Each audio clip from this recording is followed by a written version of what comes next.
देवाधिदेव महादेव का वो अनोखा धाम जिसे दुनिया करती है झुक के सलाम।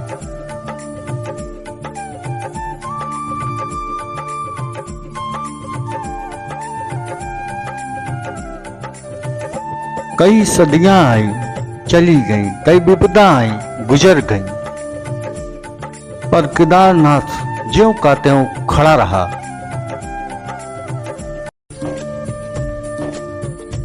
ऐसे कई तरह के सवाल जो आपके मन में उठ रहे हैं, उनका जवाब देने के लिए जब तक मंत्र में मैं संदीप पांडे उपस्थित हुआ हूं। फिर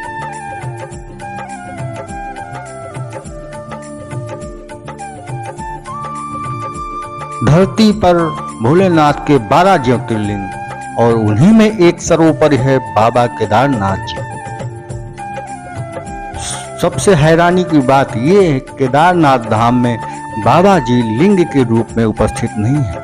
यही सबसे बड़ा धाम इसकी विशेषता बनता है। बाबा भोलेनाथ के लिंग के रूप में उपस्थित न होने का रहस्य क्या है, यही हम वीडियो में आपको आगे समझाएंगे। जैसा कि आपको मालूम ही होगा कि साल में सिर्फ 6 महीने ही भक्त बाबा का दर्शन कर सकते हैं। 6 महीने बाबा के कपाट बंद कर दिए जाते हैं। दिवाली के बाद ही बाबा का कपाट बंद हो जाता है, जिन्हें दोबारा अप्रैल मई के माह में पूरे विधि विधान के साथ दोबारा दर्शन के लिए खोला जाता है। ठंड के दिनों में केदार घाटी बर्फ ओढ़े इतना ढकी रहती है, यहाँ आना नामुमकिन ही हो जाता है। 3500 फीट की ऊंचाई पर बने बाबा केदारनाथ जी के धाम का निर्माण किसने बनवाया, इसका रहस्य हम अभी बताते हैं।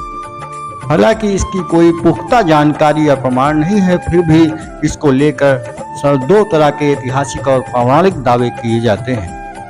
इसकी एक कहानी द्वापर युग में महाभारत युद्ध के बाद की कहानी की बात करते हैं। एक कहानी द्वापर युग के महाभारत के बारे में, जैसा कि आप जानते हैं, कहा जाता है पांडव भगवान भोलेनाथ को हर जगह ढूंढ रहे थे। पांडव भाइयों की हत्या से मिले पाप को धोना चाहते थे, इसलिए वो काशी समेत हर तीर्थ हो आए, लेकिन महादेव उन्हें कहीं न मिले।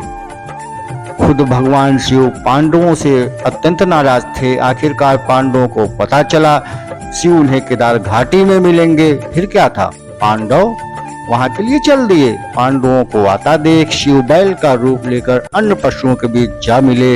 इस बीच भीम ने विशाल रूप लिया। सारे पशु तो भीम के पैरों के बीच से निकल गए, लेकिन बैल रूपी महादेव नीचे से गुजरने को तैयार नहीं हुए। भीम ने शिव को पहचान लिया और उन्हें पकड़ने के नीचे झुके। इस बीच मौका पाकर महादेव जमीन में जा धंसे।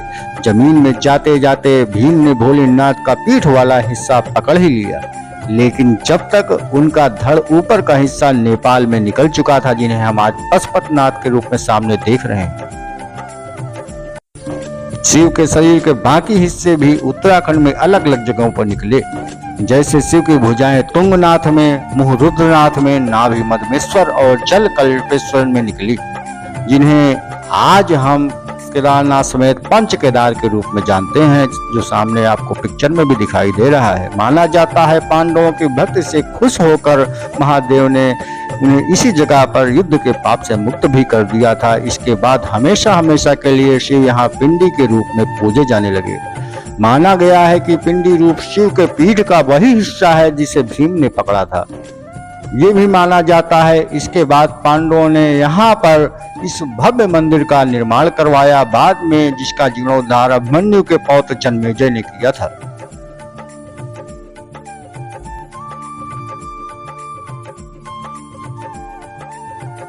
श्री केदारनाथ जी के बारे में एक दूसरी कथा भी सामने आती है, जिसके मुताबिक केदार सिंह पर्वत श्रृंखला पर नारायण विष्णु के अवतार तपस्वी नर और नारायण ऋषि केदार सिंह पर्वत पर तपस्या कर रहे थे। उन्हीं से प्रसन्न होकर भगवान शिव प्रकट हुए और उन्हीं के रूप में यहाँ पे उनका विशाल ज्योतिर्लिंग अवतरित हो गया, जिसे आज भी हर जगह हर जितने ज्योतिर्लिंग हैं उन्हीं के रूप में पूजा जाता है।